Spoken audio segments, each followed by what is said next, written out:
നമസ്കാരം. വളരെ പ്രധാനപ്പെട്ട ഒരു വാർത്തയിലേക്കാണ് ന്യൂസ് 18 ഇനി കടന്നു പോകുന്നത്. CPIയുടെ സ്ഥാനാർത്ഥി പട്ടിക പ്രഖ്യാപിച്ചു. നേരത്തെ ഉള്ളതുപോലെ തന്നെ സസ്പെൻസുകളൊന്നുമില്ലാതെ തങ്ങൾക്ക് അനുവദിച്ചിരിക്കുന്ന 4 മണ്ഡലത്തിലുമുള്ള സ്ഥാനാർത്ഥികൾ ആരെന്ന പ്രഖ്യാപനമാണ് അതിൽ പ്രസക്തമാവുന്നത്. ഇവിടെ ഇടതുമുന്നണിയുടെ വയനാട് മണ്ഡലത്തിലെ സ്ഥാനാർത്ഥി ശ്രദ്ധേയമാണ്. ആനി രാജയാണ്. ആനി രാജ ഒരു ദേശീയ നേതാവാണ്. CPIയുടെ ദേശീയ മുഖം തന്നെ വയനാട്ടിൽ വരുമ്പോൾ പ്രതിയോഗിയായി നിലവിലെ സിറ്റിംഗ് MP രാഹുൽ ഗാന്ധി തന്നെ ആകുമോ എന്ന ചോദ്യമാണ് ഉണ്ടാകുന്നത്. കാരണം ദേശീയ തലത്തിൽ അങ്ങേയറ്റം ശ്രദ്ധിക്കുന്ന ഒരു തെരഞ്ഞെടുപ്പായി അത് മാറുന്നു എന്നതാണ്. കാരണം ഇന്ത്യ മുന്നണിയിലെ 2 പ്രധാന നേതാക്കൾ കേരളം പോലെയുള്ള ഒരു സംസ്ഥാനത്ത് ഏറ്റുമുട്ടുന്നു എന്നൊരു പശ്ചാത്തലം അത് ഒരുക്കുമോ എന്ന ചോദ്യമാണ് ഉയരുന്നത്. പക്ഷേ ന്യൂസ് 18 പുറത്തുവിടുന്ന ഒരു പ്രധാനപ്പെട്ട വാർത്ത, രാഹുൽ ഗാന്ധി ഇത്തവണ കേരളത്തിൽ ലോക്സഭാ തെരഞ്ഞെടുപ്പിൽ മത്സരത്തിനുണ്ടാവില്ല. വയനാട്ടിലേക്ക് രാഹുൽ ഇല്ല എന്ന പ്രധാനപ്പെട്ട വാർത്തയാണ് ന്യൂസ് 18 പുറത്തുവിടുന്നത്. രാഹുൽ ഗാന്ധി UPയിൽ മത്സരിക്കും. അതിന് പുറമെ മറ്റൊരു മണ്ഡലമായി അദ്ദേഹം തെരഞ്ഞെടുക്കാൻ പോകുന്നത് കർണാടകയിലെയോ അല്ലെങ്കിൽ തെലങ്കാനയിലെയോ ഒരു സീറ്റായിരിക്കും അദ്ദേഹം തെരഞ്ഞെടുക്കാൻ പോകുന്നത്. 2 സംസ്ഥാനങ്ങളും കോൺഗ്രസ് ഭരിക്കുന്ന സംസ്ഥാനങ്ങളാണ്. അതുകൊണ്ട് തന്നെ അവിടുത്തെ സുരക്ഷിതമായ ഏതെങ്കിലും മണ്ഡലത്തിലായിരിക്കും അദ്ദേഹത്തിന്റെ ജനവിധി എന്നതാണ് പ്രധാനപ്പെട്ട തീരുമാനമായി പുറത്തു വരുന്നത്. കഴിഞ്ഞ ദിവസവും ഇതിന്റെ സൂചനകൾ ഞങ്ങൾ പുറത്തുവിട്ടിരുന്നു. ഇപ്പോൾ സ്ഥിരീകരിക്കുന്നു, രാഹുൽ ഗാന്ധി ഇത്തവണത്തെ ലോക്സഭാ തെരഞ്ഞെടുപ്പിൽ കേരളത്തിൽ നിന്നും മത്സരിക്കാനില്ല, വയനാട്ടിലേക്ക് മത്സരിക്കാനില്ല എന്ന പ്രധാനപ്പെട്ട കാര്യമാണ്. ഒന്നോർക്കണം, കേരളത്തിലെ കോൺഗ്രസ് നേതാക്കളെല്ലാം ആവർത്തിച്ച് വ്യക്തമാക്കിയിരുന്ന കാര്യം രാഹുൽ ഗാന്ധി സംസ്ഥാനത്ത് മത്സരിക്കും.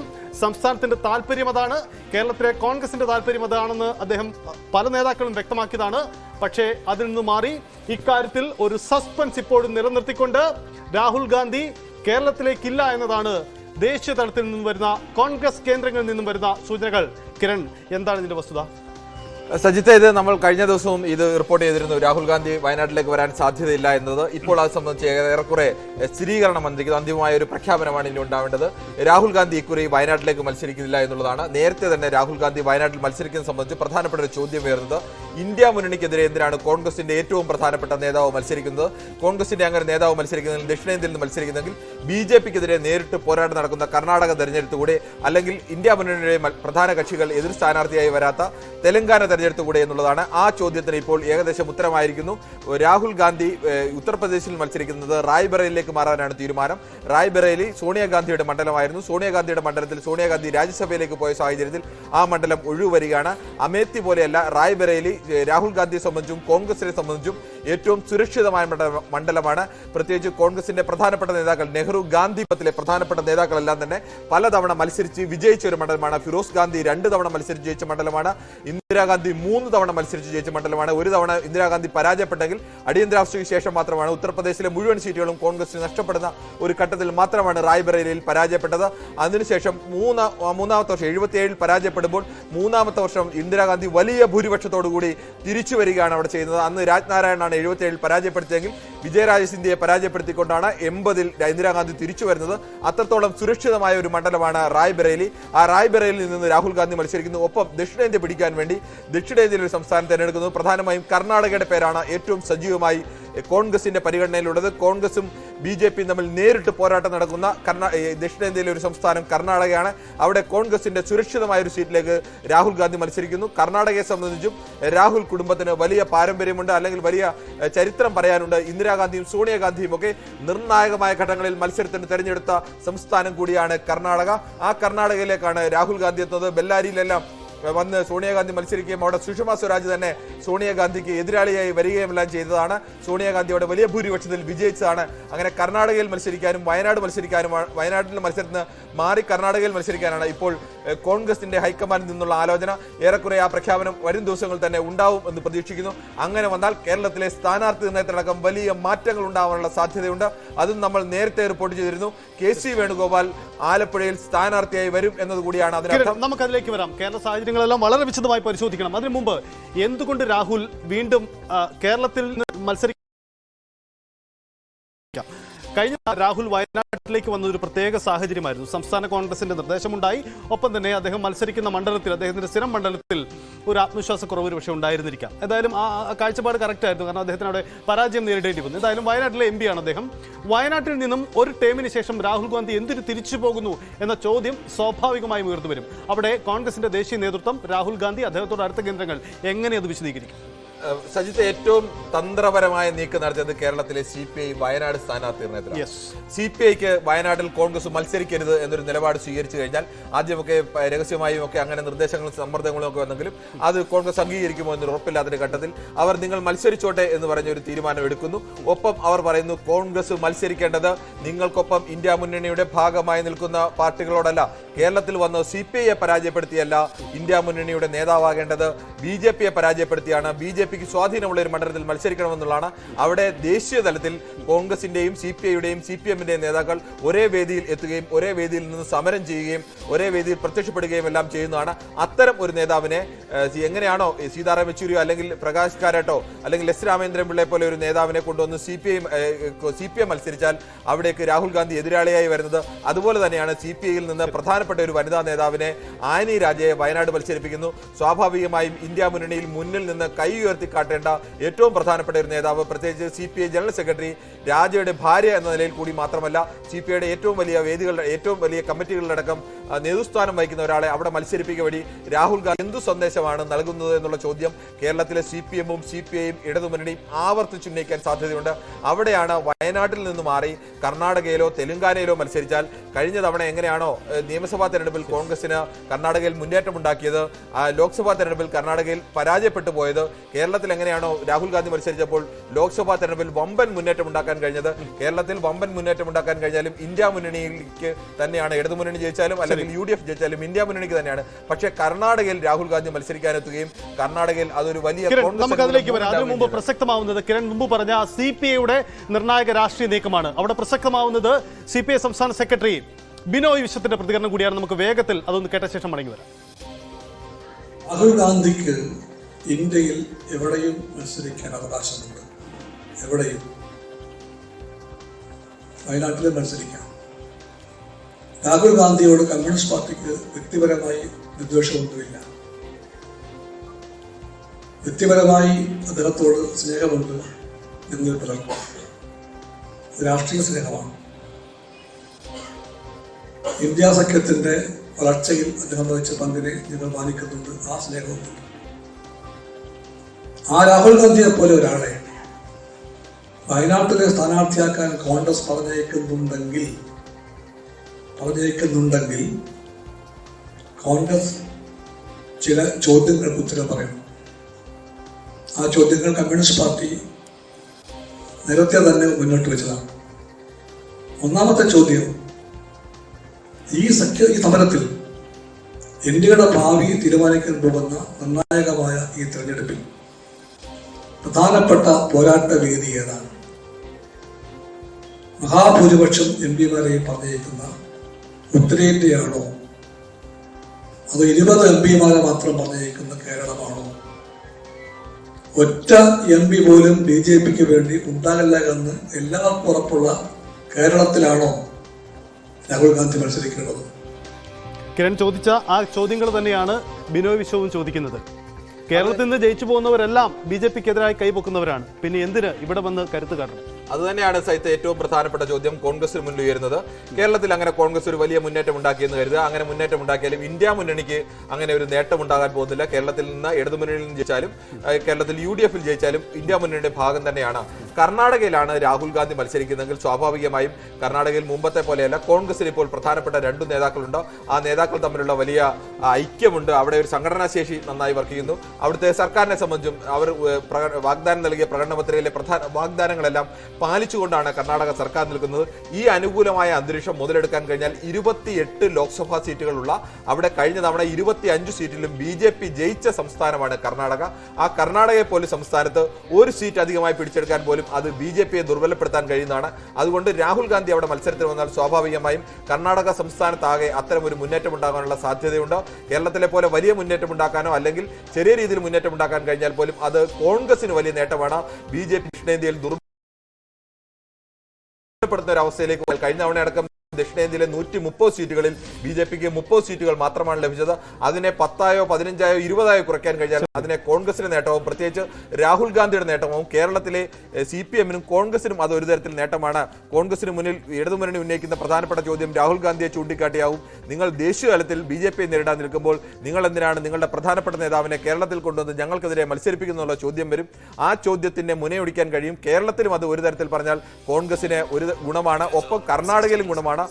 ദേശീയ തലത്തിൽ മറ്റ് ഇന്ത്യ മുന്നണിയിലെ പ്രധാനപ്പെട്ട പാർട്ടികളെല്ലാം യോജിപ്പിക്കാൻ വേണ്ടി രാഹുൽ കേവലം വിജയത്തിനപ്പുറത്തേക്ക് അല്ലെങ്കിൽ കോൺഗ്രസിന്റെ നേട്ടത്തിനപ്പുറത്തേക്ക് ഇന്ത്യ മുന്നണിയുടെ വിശാലമായ നേട്ടത്തിന് വേണ്ടി നിലപാട് സ്വീകരിക്കുന്ന നേതാവാണ് എന്നൊരു പ്രതിച്ഛായ കൂടി സൃഷ്ടിക്കാൻ കഴിയും.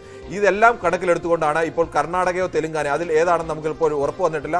മിക്കവാറും കർണാടകയാണ് എന്നുള്ള സൂചനകളാണ് ലഭ്യമായിരിക്കുന്നത്. കർണാടകയിൽ വന്ന് മത്സരിച്ചാൽ നേരിട്ട് തന്നെ ബി.ജെ.പിയുമായി മത്സരം നടക്കുന്ന ഒരു സംസ്ഥാനമാണ്.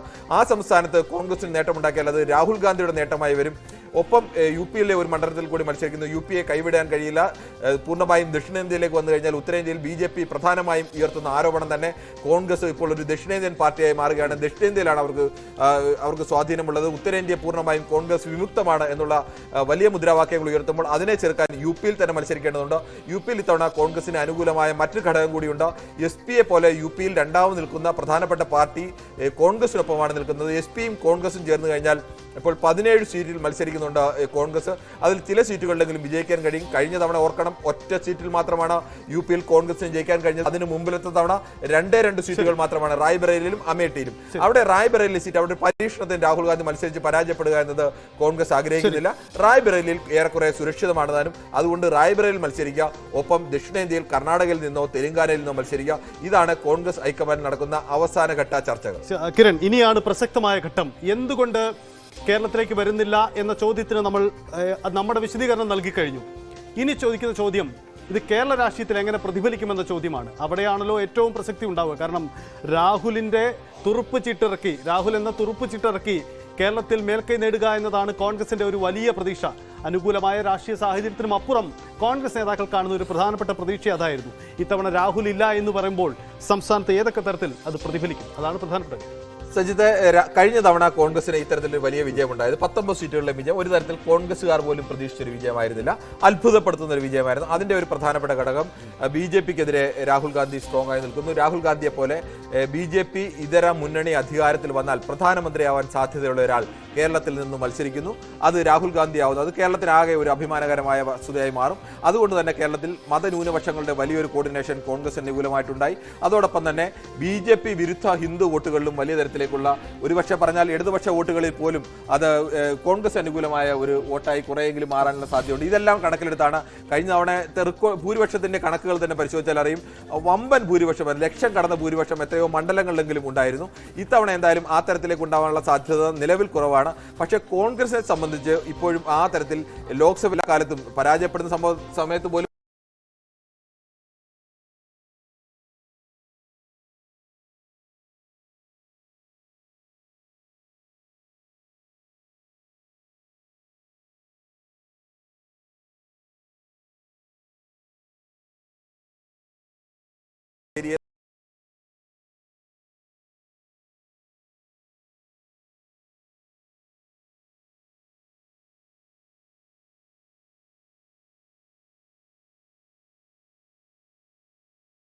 നിൽക്കുന്ന നേതാവ് രാഹുൽ ഗാന്ധി തന്നെ ആ ഉത്തരവാദിത്തം ഏറ്റെടുക്കുന്നുവെന്ന് കോൺഗ്രസുകാർക്ക് പറയാൻ കഴിയും. ഒരു തരത്തിൽ രാഹുൽ ഗാന്ധി മാറി എന്നതുകൊണ്ട് വീണ്ടും മത്സരിക്കുന്നതിനേക്കാൾ ചില ഘട്ടത്തിലെങ്കിലും കോൺഗ്രസിന് ഗുണമുണ്ടാവാനുള്ള സാധ്യത കൂടി കോൺഗ്രസ് നേതാക്കൾ കാണുന്നുണ്ട്. ഈ രാഹുൽ വീണ്ടും മത്സരിച്ചാലും ആദ്യവട്ടത്തെ മത്സരത്തിന്റെ ആ ഒരു തരംഗം ഉണ്ടാക്കില്ലെന്ന് CPM അടക്കം വിലയിരുത്തിയിട്ടുമുണ്ട്. അതുകൊണ്ട് രാഹുൽ മാറുമ്പോൾ അത് കോൺഗ്രസിന് ഗുണമോ ദോഷമോ എന്നത് എന്തായാലും വലിയ നഷ്ടമുണ്ടാക്കില്ല എന്ന കാര്യം നമുക്ക് അങ്ങനെ പറയേണ്ടി വരും. അത് സഹിതം നമുക്ക് ഏറെക്കുറെ അങ്ങനെ പറയേണ്ടി വരും സ്വാഭാവികമായും. എന്തായാലും ഒരിക്കൽ രാഹുൽ മത്സരിച്ചു വലിയ നേട്ടമുണ്ടായി. ഇനിയിപ്പോൾ ഈ സീറ്റിൽ നിന്ന് എന്തായാലും 19 സീറ്റൊക്കെ നിലനിർത്തുക എന്ന് പറയുന്നത് ഏറെക്കുറെ അസാധ്യമാണ് എന്ന് തന്നെ വേണം പറയാൻ. അത്തരത്തിലേക്കുള്ള രാഷ്ട്രീയ സാഹചര്യം എന്തായാലും നിലവിലെ രാഷ്ട്രീയ സാഹചര്യത്തിൽ അത്തരത്തിലൊരു വിജയമുണ്ട്. ഇവിടെ കുറഞ്ഞു കഴിഞ്ഞാൽ അതിന്റെ ഉത്തരവാദിത്തം ഏറ്റെടുക്കേണ്ടി വരുന്നത് രാഹുൽ മത്സരിച്ചിട്ടും കേരളത്തിൽ വിജയിക്കാൻ കഴിഞ്ഞില്ല. അതുകൊണ്ട് കഴിഞ്ഞ തവണ രാഹുൽ മത്സരിച്ചുകൊണ്ടൊന്നും അല്ല, അല്ലെങ്കിൽ രാഹുലിന്റെ ക്രെഡിറ്റ് കൂടി കുറയുന്ന ഒന്നാവും. ഇത് കേരളത്തിൽ ചെറിയ രീതിയിൽ സീറ്റിന്റെ എണ്ണം കുറഞ്ഞാൽ പോലും രാഹുലിന് പഴിയില്ല. മറിച്ച് കർണാടകയിലേക്ക് രാഹുൽ മത്സരിച്ചാൽ ഉറപ്പായും കോൺഗ്രസിന്റെ വലിയ ശ്രദ്ധ, ദേശീയ തലത്തിലുള്ള ശ്രദ്ധയൊക്കെ കർണാടകയിലേക്ക് വരും. കർണാടകയിൽ സീറ്റ് എണ്ണം വർദ്ധിപ്പിക്കാൻ എളുപ്പവും നേട്ടവുമാണ്. കർണാടകയിൽ കഴിഞ്ഞ തവണ 1-2 സീറ്റ് കിട്ടിയെടുത്ത് അവിടെ 5-10 സീറ്റിലേക്ക് നേടിക്കഴിഞ്ഞാൽ തന്നെ അത് നേട്ടമാണ്. അപ്പോൾ രാഹുലിനെ സംബന്ധിച്ചും ഒരു നേതാവ് എന്ന നിലയിൽ രാഷ്ട്രീയമായി വിശദീകരിക്കാൻ കഴിയുന്ന ഒരു തീരുമാനമായി ഇത് മാറുകയും ചെയ്യും. കാരണം BJP-യുമായി നേരിട്ട് ഏറ്റുമുട്ടുന്നിടത്ത് തന്നെ നിന്ന് രാഹുൽ മത്സരിക്കുന്നു എന്നൊരു പ്രതീതി ജനിപ്പിക്കാൻ കഴിയും. അതുകൊണ്ട് കോൺഗ്രസ് എക്കാലവും BJP വിരുദ്ധ ചേരിയിലും എന്ന് മാത്രമല്ല അതിന്റെ മുൻനിരയിലുണ്ട് എന്ന് കൃത്യമായി ചൂണ്ടി പറയാനുണ്ട്. എന്തായാലും ആശയക്കുഴപ്പമില്ല. കിരൺ, ഇനിയാണ് പ്രധാനപ്പെട്ട കാര്യം. രാഹുൽ മത്സരിക്കുന്നില്ലെങ്കിൽ കേരളത്തിലെ സാഹചര്യങ്ങളിൽ വരുന്ന മാറ്റം. 2 കാര്യങ്ങൾ. ഒന്ന്, ആലപ്പുഴ സീറ്റിൽ എന്ത് സംഭവിക്കും? മറ്റൊന്ന്, രാഹുലിന് പകരം വയനാട്ടിൽ ആര്? എന്താണ് ഉത്തരം? സജിത്തെ, കഴിഞ്ഞ തവണ 19 സീറ്റിൽ ജയിക്കുമ്പോൾ 1 സീറ്റിൽ മാത്രമാണ് പരാജയപ്പെട്ടത്. അത് ആലപ്പുഴയിലായിരുന്നു. ആലപ്പുഴയിൽ KC വേണുഗോപാൽ മത്സരിക്കാതിരിക്കാനുള്ള ഒരു പ്രധാനപ്പെട്ട കാരണം ദേശീയ തലത്തിൽ സംഘടനാ ചുമതല ഉണ്ടായിരുന്ന ജനറൽ സെക്രട്ടറിയാണ്. ദേശീയ തലത്തിലുള്ള പാർട്ടികളെ കോർഡിനേറ്റ് ചെയ്ത് നടക്കും വലിയ ഉത്തരവാദിത്തം ഉണ്ടായിരുന്നു. ഒപ്പം പൂർണ്ണസമയം വയനാട്ടിൽ നിൽക്കാൻ കഴിയാത്ത രാഹുൽ ഗാന്ധിക്ക് പകരക്കാരനായി നിന്ന് അവിടെ നിന്ന് പ്രചരണം നയിക്കുകയും രാഹുലിന് വേണ്ടി എല്ലാ വിഷയങ്ങളും കോർഡിനേറ്റ് ചെയ്യുകയും എല്ലാം ചെയ്തത് KC വേണുഗോപാലായിരുന്നു. രാഹുൽ ഗാന്ധി മത്സരിക്കുന്നില്ലെങ്കിൽ അതുപോലെ ഒരു നേതാവിന് KC വേണുഗോപാലിന് മാറി നിൽക്കാൻ കഴിയില്ല. ആലപ്പുഴയിൽ മത്സരിച്ചാൽ ആലപ്പുഴ അങ്ങനെ അനായാസം ജയിക്കാൻ കഴിയുന്ന അല്ലെങ്കിൽ ഇത്തരത്തിലൊരു ഭൂരിപക്ഷം ഉണ്ടാകും എന്നൊന്നും കഴിഞ്ഞ തവണ ആരും പ്രതീക്ഷിച്ചിരുന്നില്ല. അങ്ങനെ ഒരു മണ്ഡലം കൂടിയല്ല ആലപ്പുഴ. അപ്പോൾ ആലപ്പുഴയിൽ കോൺസെൻട്രേറ്റ് ചെയ്ത് KC വേണുഗോപാൽ നിന്ന് കഴിഞ്ഞാൽ വയനാട്ടിലെ രാഹുൽ ഗാന്ധിയുടെ വിജയത്തിലല്ല അല്ലെങ്കിൽ ഭൂരിപക്ഷത്തിലടക്കം കുറവുണ്ടായാലും അത് കോൺഗ്രസിന് നാണക്കേടാണ്. ദേശീയ തലത്തിൽ ഉത്തരവാദിത്തമൊക്കെ ഉണ്ടായത്. പക്ഷേ ആലപ്പുഴ നഷ്ടപ്പെട്ടു. ആലപ്പുഴയെ സംബന്ധിച്ച് ഇപ്പോഴും കോൺഗ്രസിന് മത്സരിച്ചാൽ വിജയ സാധ്യത ഏറ്റവും കൂടുതലുള്ള ഒരു സ്ഥാനാർത്ഥി എന്ന് പറയുന്നത് KC വേണുഗോപാൽ തന്നെയാണ്. 2 തവണ അവിടുത്തെ ആലപ്പുഴ MP ആയിരുന്നു. അതിനു മുമ്പ് ആലപ്പുഴ മണ്ഡലത്തിലെ MLA ആയിരുന്നു KC വേണുഗോപാൽ. ആ KC വേണുഗോപാലിന് പ്രവർത്തകർക്ക് തന്നെ അങ്ങനെ ഒരു വികാരമുണ്ട്. KC വേണുഗോപാൽ വയനാട്ടിൽ നിന്ന് രാഹുൽ ഗാന്ധി ഒഴിയുമെന്നും അമേഠിയിൽ ജയിക്കുമെന്നും അപ്പോൾ വയനാട്ടിൽ മത്സരിച്ച് അനായാസം ജയിക്കാനുള്ള ഒരു എളുപ്പ വഴി കണ്ടെത്തുകയാണ് എന്ന തരത്തിലുള്ള ആരോപണങ്ങൾ പോലും KC വേണുഗോപാൽ നേരിടേണ്ടി വന്നിരുന്നു. ആലപ്പുഴ കൈവിടാനുള്ള കാരണം KC വേണുഗോപാലാണ്. മുല്ലപ്പള്ളി രാമചന്ദ്രൻ മത്സരത്തിൽ നിന്ന് മാറി നിൽക്കുമ്പോൾ മുല്ലപ്പള്ളി രാമചന്ദ്രൻ അത്ര വ്യക്തിപരമായ പ്രിയങ്കരനല്ലായിരുന്നിട്ട് പോലും K മുരളീധരനെ പോലെ ഒരു സ്ഥാനാർത്ഥിയെ വടകരയിൽ കൊണ്ടുവന്ന് വടകര മണ്ഡലം വിജയിപ്പിക്കുകയാണ്. KC വേണുഗോപാലിന് അത്തരത്തിൽ ഒരു വിജയം ഉണ്ടാക്കാൻ കഴിഞ്ഞില്ല. അതിന്റെ ഒരു പ്രധാനപ്പെട്ട റീസൺ എന്ന് പറയുന്നത് കഴിഞ്ഞ തവണ മുസ്ലിം പ്രാതിനിധ്യം കൂടിയായിരുന്നു. മുൻകാലങ്ങളിലൊക്കെ തന്നെ കോൺഗ്രസിന്റെ 16 സീറ്റ് നൽകുമ്പോൾ ക്രിസ്ത്യൻ വിഭാഗത്തിന് 4 സീറ്റ്, മുസ്ലിം വിഭാഗത്തിന് 2 സീറ്റ് എന്നുള്ളതായിരുന്നു. UDF-ൽ 4 സീറ്റ് മുസ്ലിം വിഭാഗത്തിന് വരും, 2 ലീഗ് 2 കോൺഗ്രസ് എന്നുള്ളതായിരുന്നു. ആ പതിവ് കഴിഞ്ഞ തവണ തെറ്റിയത്. കഴിഞ്ഞ തവണ ആ 2 എണ്ണം തയ്ക്കാൻ വേണ്ടിയാണ് ഒരു സീറ്റിലേക്ക് വയനാട് T സിദ്ദിഖിന്റെ പേരും അതോടൊപ്പം തന്നെ ആലപ്പുഴയിൽ ഷാനിമോൾ ഉസ്മാന്റെ പേരും തീരുമാനിച്ചു. വനിതാ പ്രാതിനിധ്യവും മുസ്ലിം പ്രാതിനിധ്യവും ഉറപ്പാക്കാൻ വേണ്ടിയുള്ള ഒരു തീരുമാനത്തിന്റെ ഭാഗം കൂടിയായിരുന്നു അത്. വയനാട് നിന്ന് അവസാന നിമിഷം രാഹുൽ ഗാന്ധി വന്നതോടുകൂടി T സിദ്ദിഖിന് മാറേണ്ടി വന്നു. T സിദ്ദിഖിന് മാറിയ ഘട്ടത്തിൽ രാഹുൽ ഗാന്ധിയാണ് വന്നത് എന്നതുകൊണ്ട് ആ സാമുദായിക സമവാക്യം പ്രശ്നമായില്ല എന്ന് മാത്രമായില്ല, നേട്ടമായി. പക്ഷെ അപ്പോഴും ആലപ്പുഴയിൽ നിന്ന് ഷാനിമോൾ ഉസ്മാനെ തന്നെ മത്സരിപ്പിക്കേണ്ട അവസ്ഥ വന്നു. ഇക്കുറിയും ഷാനിമോൾ ഉസ്മാന് പകരം അവിടെ ആലപ്പുഴയിലേക്ക് KC വേണുഗോപാലാണ് വരുന്നതെങ്കിൽ കോൺഗ്രസ് അവതരിപ്പിക്കുന്ന ബാക്കി എല്ലാ സിറ്റിംഗ് MP-മാർക്കും സീറ്റ് തെളിയിക്കഴിഞ്ഞാൽ കോൺഗ്രസിന്റെ 16-അംഗ സ്ഥാനാർത്ഥി പട്ടികയിൽ ഒരു മുസ്ലിം സ്ഥാനാർത്ഥി. അങ്ങനെയെങ്കിൽ ഈ VD സതീശൻ പറഞ്ഞ ആലപ്പുഴയിൽ എത്താൻ പോകുന്ന കിടിലൻ സ്ഥാനാർത്ഥി KC വേണുഗോപാൽ തന്നെയായിരിക്കാം. അങ്ങനെ ആലോചന ഇവർക്ക് ഒരു ധാരണ ഉണ്ടായിട്ടുണ്ടാവും. KC വേണുഗോപാലിനെ സംബന്ധിച്ചും VD സതീശനെ സംബന്ധിച്ചും ഇത്തരത്തിൽ ചില സൂചനകളൊക്കെ നേരത്തെ തന്നെ ഉണ്ടായിരുന്നു എന്ന് വേണം കരുതാൻ. പക്ഷേ അവർക്ക് ആർക്കും ഉറപ്പിച്ച് പറയാൻ കഴിയാത്തൊരവസ്ഥയുണ്ട്. ഇത് രാഹുൽ ഗാന്ധിയുടെ തീരുമാനമാണ്. രാഹുൽ ഗാന്ധിയുടെ തീരുമാനത്തിന്റെ വിഷയത്തിൽ ഇനി KC വേണുഗോപാലായാൽ പോലും അവസാന തീരുമാനം എന്താവുമെന്നത് അവരുടെ പ്രഖ്യാപനം വന്നിട്ട് ശേഷം മാത്രമേ അവർക്ക് പറയാൻ കഴിയൂ. അത് അവരുടെ ഒരു പരിമിതിയായിരിക്കും. പക്ഷേ ആ സാധ്യത അവർ കണ്ടിരുന്നു. അതുകൊണ്ട് തന്നെയാണ് ആലപ്പുഴയിലേക്ക് KC വേണുഗോപാൽ വന്നു കഴിഞ്ഞാൽ ഒരു സീറ്റ് വയനാട്ടിൽ ഒഴിവരുകയാണ്. വയനാട്ടിൽ ഒഴിവരുന്ന സീറ്റിലേക്ക് ഒരു മുസ്ലിം കാൻഡിഡേറ്റിനെ ഉൾപ്പെടുത്താൻ കോൺഗ്രസിന് കഴിയും. വയനാടിനെ സംബന്ധിച്ചിടത്തോളം ഒരു മുസ്ലിം കാൻഡിഡേറ്റിനെ മത്സരിപ്പിക്കാൻ സാധ്യതയുള്ള മണ്ഡലമാണ്. അവിടെ ഒരു മുസ്ലിം കാൻഡിഡേറ്റ് വന്നു കഴിഞ്ഞാൽ കോൺഗ്രസിന്റെ സാമുദായിക പ്രാതിനിധ്യം ഉറപ്പാക്കാനും കഴിയും. KC വേണുഗോപാലിനെ പോലെ മത്സരിച്ചുകൊണ്ട് ആലപ്പുഴയിലെ വിജയ സാധ്യത വർദ്ധിപ്പിക്കാൻ കഴിയും. ഒരുപക്ഷെ ഒരു മുസ്ലിം വനിതയെ പരീക്ഷിക്കാവുന്ന ഏറ്റവും അനുയോജ്യമായ മണ്ഡലം വയനാട്. അത്തരത്തിലേക്കുള്ള ചർച്ചകളൊക്കെ നേരത്തെ തന്നെ ഉണ്ട്. കോൺഗ്രസിന്റെ ഒരു വിഭാഗം നേതാക്കൾ കഴിഞ്ഞ കുറെ കാലമായി നിൽക്കുന്ന മുതിർന്ന നേതാവ് MMSന് അവസരം ലഭിച്ചിട്ടില്ല. മന്ത്രിസ്ഥാനത്ത് കിട്ടിയപ്പോൾ പോലും അദ്ദേഹത്തിന് ഒരു ചെറിയ പാർലമെന്ററി കാര്യ വകുപ്പ് കൊടുത്ത് ഉൾപ്പെടുത്തിയുള്ളൂ. ഇത്രകാലം നിന്ന് കോൺഗ്രസിനുള്ളിൽ നിന്ന് നയിച്ച പ്രധാനപ്പെട്ട ഒരു മുസ്ലിം നേതാവാണ്. അദ്ദേഹത്തിന് അവിടെ മത്സരിപ്പിക്കണം. നമുക്ക് വയനാട്ടിൽ ഒരു പരിഗണന പ്രതീക്ഷിക്കാം. ഷാനിമോൾ ഉസ്മാനും ഉറപ്പായും പരിഗണന പ്രതീക്ഷിക്കാം. കാരണം ഷാനിമോൾ ഉസ്മാനും വനിത എന്നുള്ള ഒരു പ്ലസ് പോയിന്റ് കൂടിയുണ്ട്. കോൺഗ്രസ് സ്ഥാനാർത്ഥി പട്ടികയിൽ ഇപ്പോൾ നിലവിൽ വനിതയായുള്ളത് രമ്യ ഹരിദാസ് മാത്രമാണ്. അത്തരം ഒരു ഘട്ടത്തിൽ ഒരു വനിതയെ കൂടി കോൺഗ്രസ് മത്സരിപ്പിക്കേണ്ടി വരും. അത് മുസ്ലിമും കൂടെ ആവുകയാണെങ്കിൽ ഷാനിമോൾ ഉസ്മാനെ അവിടെ സാധ്യത വർദ്ധിക്കും എന്ന് തന്നെ വേണം കരുതാൻ. അങ്ങനെയെങ്കിൽ കോൺഗ്രസിൽ ഉണ്ടായി എന്ന് നമ്മൾ പ്രതീക്ഷിക്കുന്ന ഒരു ആശയക്കുഴപ്പം പരിഹരിക്കാൻ കഴിയുന്ന ഏറ്റവും നല്ലൊരു ഫോർമുലയായി ഒരുപക്ഷെ ഈ മാറ്റങ്ങൾ മാറുമെന്ന് തോന്നുന്നു. കാരണം രാഹുൽ ഗാന്ധി പോയി പകരം KC വേണുഗോപാൽ വരുമ്പോൾ ഏറെക്കുറെ നഷ്ടമില്ലാതെ അത് നികത്തി ബാലൻസ് ചെയ്യാൻ കഴിയുന്ന ഒരു തീരുമാനമായി മാറുന്നു. മറിച്ച് വയനാട്ടിലേക്ക് ഒരു പുതുമുഖത്തെ പരീക്ഷിക്കാൻ കഴിയും, അല്ലെങ്കിൽ പുതിയൊരാളെ പരീക്ഷിക്കാൻ കഴിയും. അവിടെ ഇപ്പോൾ തരത്തിൽ അവഗണിക്കപ്പെട്ട് കിടക്കുന്ന ഒരാൾക്ക് പരിഗണന കൊടുത്തു എന്നൊരു പ്രതിച്ഛായ ഉണ്ടാക്കാനും കഴിയും. അങ്ങനെ എല്ലാ തരത്തിലും നിലവിലെ സമവാക്യങ്ങളുമായി ചേർന്ന് പോകുന്ന ഒരു തീരുമാനമായി ഒരുപക്ഷെ അത് മാറിയേക്കാം. അതിന് തന്നെയാണ് കൂടുതൽ സാധ്യത. ഇനി കടുത്ത KC അനുകൂലികളായ ചില നേതാക്കളൊക്കെ വയനാട്ടിൽ രാഹുൽ ഗാന്ധിക്ക് പകരം KC വേണുഗോപാൽ മത്സരിക്കട്ടെ എന്നൊക്കെ പറയുന്നുണ്ട്. പക്ഷേ രാഷ്ട്രീയ സാഹചര്യത്തിൽ അത് നടക്കാനുള്ള സാധ്യത വളരെ കുറവാണ്. KC വേണുഗോപാൽ ആലപ്പുഴ പോലൊരു മണ്ഡലം, നഷ്ടപ്പെട്ട ഒരു മണ്ഡലം തിരിച്ചു പിടിക്കാതെ സുരക്ഷിതമായ ഒരു മണ്ഡലത്തിലേക്ക് പോകുന്നത് KC വേണുഗോപാലിന്റെ ഒരു ലീഡർ എന്ന നിലയ്ക്കുള്ള പ്രതിച്ഛായക്ക് ദോഷം ചെയ്യും. അതുകൊണ്ട് തന്നെ അദ്ദേഹം അത്തരം ഒരു തീരുമാനത്തിലേക്ക് എത്താനുള്ള സാധ്യത കുറവാണ്. ആലപ്പുഴ ഏറെക്കുറെ KC വേണുഗോപാലിനെ സംബന്ധിച്ചിടത്തോളം മത്സരിച്ചാൽ അല്ലെങ്കിൽ വിജയ സാധ്യത വളരെ കൂടുതലുള്ള ഒരു മണ്ഡലമാണ്. നേരത്തെയൊക്കെ വിജയിച്ചിട്ടുള്ള മണ്ഡലമാണ്. അതുകൊണ്ട് തന്നെ അദ്ദേഹം ആലപ്പുഴ തിരഞ്ഞെടുക്കാനുള്ള സാധ്യത തന്നെയാണ് വളരെ കൂടുതലായിട്ടുള്ളത്. ഏറെക്കുറെ ആ കാര്യത്തിൽ തന്നെ നമുക്ക് ഉറപ്പിച്ച് പ്രഖ്യാപനം വന്നില്ലെങ്കിൽ പോലും ഏറെക്കുറെ അത് ഉറപ്പിക്കാവുന്നത് തന്നെയാണ്. പകരം വയനാട്ടിൽ വരാൻ സാധ്യതയുള്ളത് ഈ സൈത്ത് പറഞ്ഞതുപോലെ ഇനി ഷാനിമോൾ ഉസ്മാൻ വരാൻ സാധ്യതയുണ്ട്. അതോടൊപ്പം തന്നെ ഈ MMSN വരാൻ സാധ്യതയുണ്ട്. അല്ലെങ്കിൽ എന്തായാലും അവിടെ ഒരു മുസ്ലിം കാൻഡിഡേറ്റ് ആയിരിക്കും വരും എന്ന കാര്യത്തിൽ ഉറപ്പ് തന്നെയാണ്. അതാണ് ന്യൂസ് 18 പുറത്തുവിടുന്നത്. രാഹുൽ ഗാന്ധി കേരളത്തിലേക്കില്ല, വയനാട്ടിലേക്കില്ല. ഒപ്പം KC വേണുഗോപാൽ ആലപ്പുഴയിൽ സ്ഥാനാർത്ഥിയാവാനുള്ള സാധ്യത കൂടുകയാണ്. ഒടുവിലാണെങ്കിലും ഏറ്റവും അധികം സസ്പെൻസ് സൂക്ഷിക്കുന്നത് കോൺഗ്രസ് ക്യാമ്പ് തന്നെയാണ് എന്നതാണ് പുറത്തുവരുന്ന വാർത്തകൾ. രാഹുൽ ഗാന്ധിക്ക് പകരം പുതിയ ചില സാധ്യതകൾ തേടിക്കൊണ്ടുള്ള നിർണായക രാഷ്ട്രീയ നീക്കങ്ങളിലേക്ക് കോൺഗ്രസ് ക്യാമ്പ് കടക്കുന്നു. അത് സംസ്ഥാനത്ത് നടക്കുന്ന ആലോചനയല്ല, കോൺഗ്രസ് ഹൈക്കമാൻഡ് തന്നെ നേരിട്ട് നടത്തുന്ന കൂടിയാലോചനകളുടെ ഭാഗമായിട്ടാണ് ഈ ചർച്ചകൾ നടക്കുന്നത്. എന്തായാലും ഇത് സംബന്ധിച്ചൊരു വ്യക്തത, പ്രഖ്യാപനം വരും ദിവസങ്ങളിൽ തന്നെ ഉണ്ടാകുമെന്ന് നമുക്ക് പ്രതീക്ഷിക്കാം.